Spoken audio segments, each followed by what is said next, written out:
The word create is different from make. The word create is bara in Hebrew, which means make something from nothing. While the word make is asa in Hebrew, which means to make something from other resources. All things we have are from some other resources. So, for humans, for the word asa is used. For example, the Genesis chapter 1 uses these two words very distinctively. In verse 16, we see God making the sun, the moon, and the stars. And here the word asa is used, indicating that when He created the sun, the moon, and the stars, He used some other resources. In verse 25, we see God making the land animals. And here the word asa is used, indicating that God used some resources in making the animals. So, what resources did God use? In verse 24, we see God saying, "Let the land produce living creatures according to their kinds, the livestock according to their kinds." So, God used the land as resources in making the animals. In verse 26, God says, "Let us make man," asa, man, indicating that God used some resources in forming human body. So what resources did He use? Genesis chapter 2 verse 7 shows that God used the dust on the ground to form human body. But verse 21 talks about God creating creating birds and sea creatures. Here the word bara is used, showing that God did not use any other resources in creating birds and fish. He created them out of nothing. Do you like white meat? Yeah, some of you like white meat, thinking that it's good for your health. How come? Red meat, the chemical structure is not so good, but white meat's chemical structure is good. That's what people say. So you eat white meat. Fish is good for your body, and chicken is good for you. Love chicken, okay?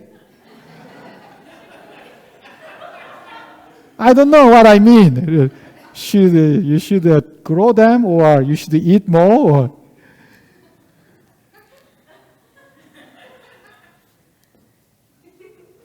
so out of nothing, at God's command, suddenly birds began to fly in the air. Out of nothing, suddenly in the water, fish began to move. Whales come and they enjoyed a wonderful time in the oceans. That's what happened out of nothing. Now verse 1 proclaims that in the beginning, God created, God bara the heavens and the earth. God created the spiritual world and the physical world from nothing. All things that are visible and not visible did not come from what had been made, but from nothing. And the only cause of their existence was God Himself. Indeed, God is the cause of all these things. They are from God. Genesis chapter 1 verse 1 is the first verse of the first book of the entire Bible. And here, from the beginning of His book, God proclaims Himself as the creator of everything. In the beginning, God created the heavens and the earth. In the book of Isaiah, God says, "I am the Lord, that is my name. I will not give glory to another or my praise to idols." Throughout human history, people try to give glory to gas, amoeba, monkeys, and even aliens. But God proclaims in His book that it is He, God, who created the universe and everything in it. In the beginning, God created the heavens and the earth. These simple words sound so solemn and awesome, demolishing all man-made, sophisticated stories and theories. This proclamation brings bright light into our lives, showing us who we are, what we are, where we came from, how come we came to exist. Wow, this is really amazing. Actually, all philosophers and scientists struggle or concern is about this. Who, what, where, and how.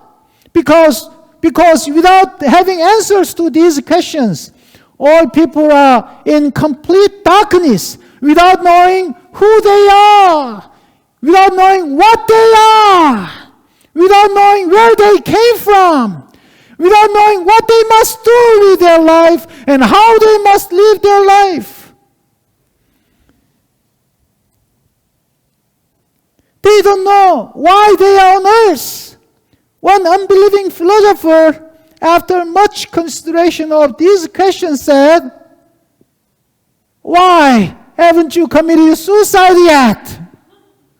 That's the only conclusion people can have if anyone is really sincere about such questions, but without God.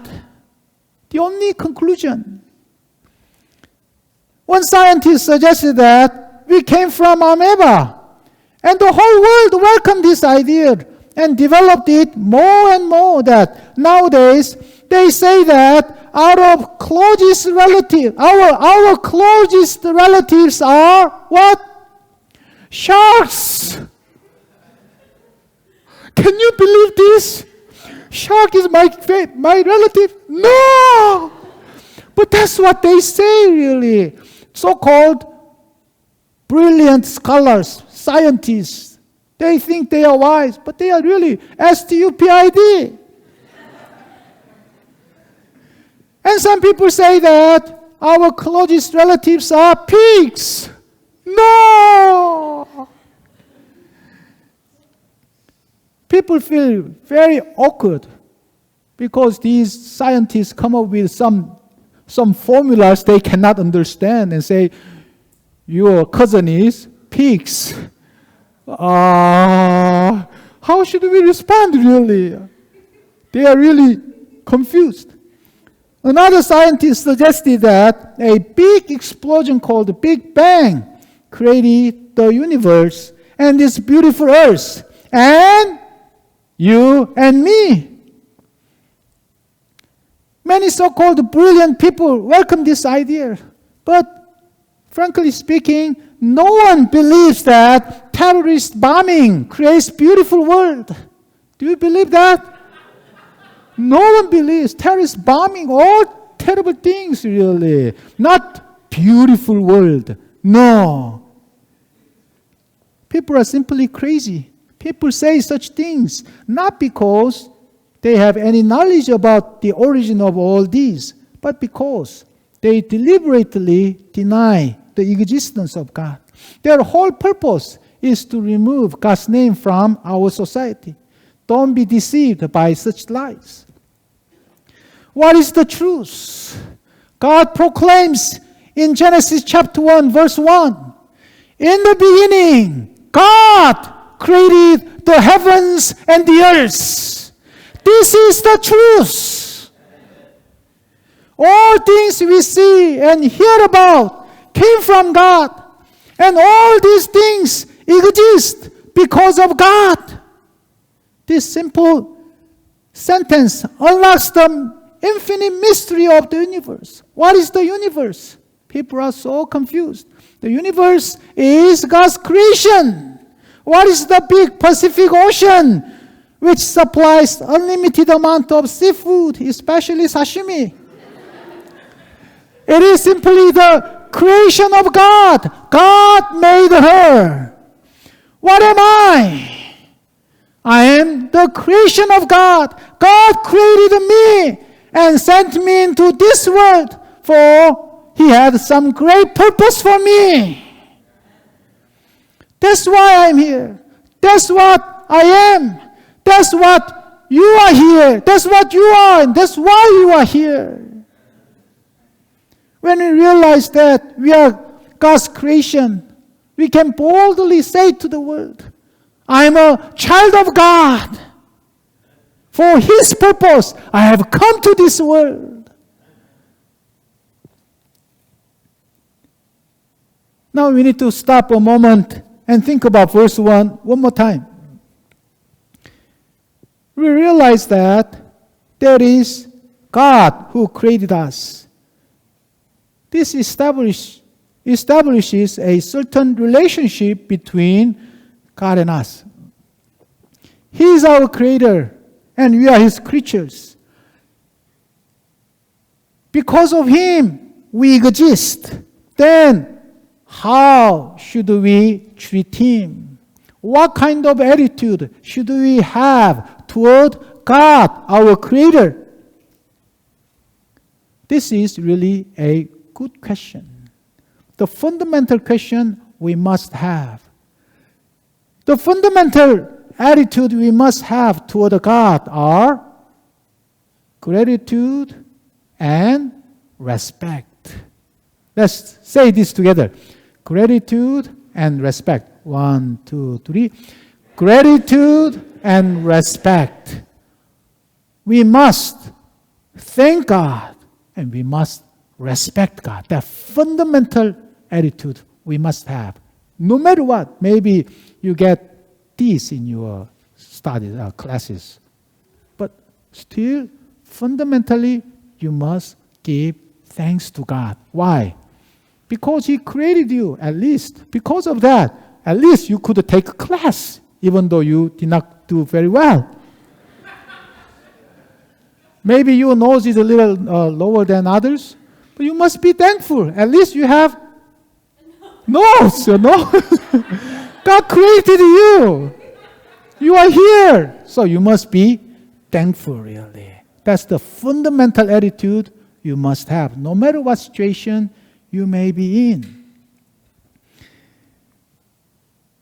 God sent you through your parents. Because your parents gave you birth. Because of your parents, you exist. So you are thankful to your parents and you honor them. That's a basic thing, really.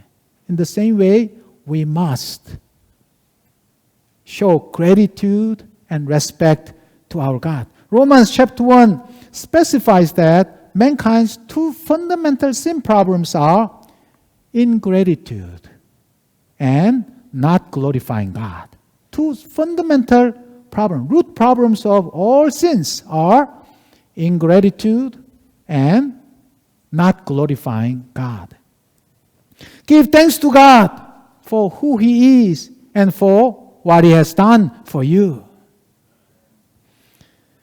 Also now, as we recognize Him as our Creator, we have a question. Why did He create us? He sent us into this world. Then the question is, why? We must really figure out why He created us and sent us into this world. Because that will be the purpose of our existence, the purpose of our life. So we must make all possible efforts to figure out why He sent us into this world. And once we figure out, we must live for it. These two fundamental obligations we have as God's creatures. Thankfully, God wrote a book, the Bible, spending about 1,400 years talking about who He is, what His plan is, what He wants us to do. taking 1400 years, God made this book so that if anyone has desire, that person can come to the Bible, read and study, and then find everything he or she needs. That's why people must study the Word of God. God made such great effort to reveal Himself to the world. Then it is now our obligation to make efforts to figure out what God is talking about in the Bible. That's why the Bible is called God's special revelation.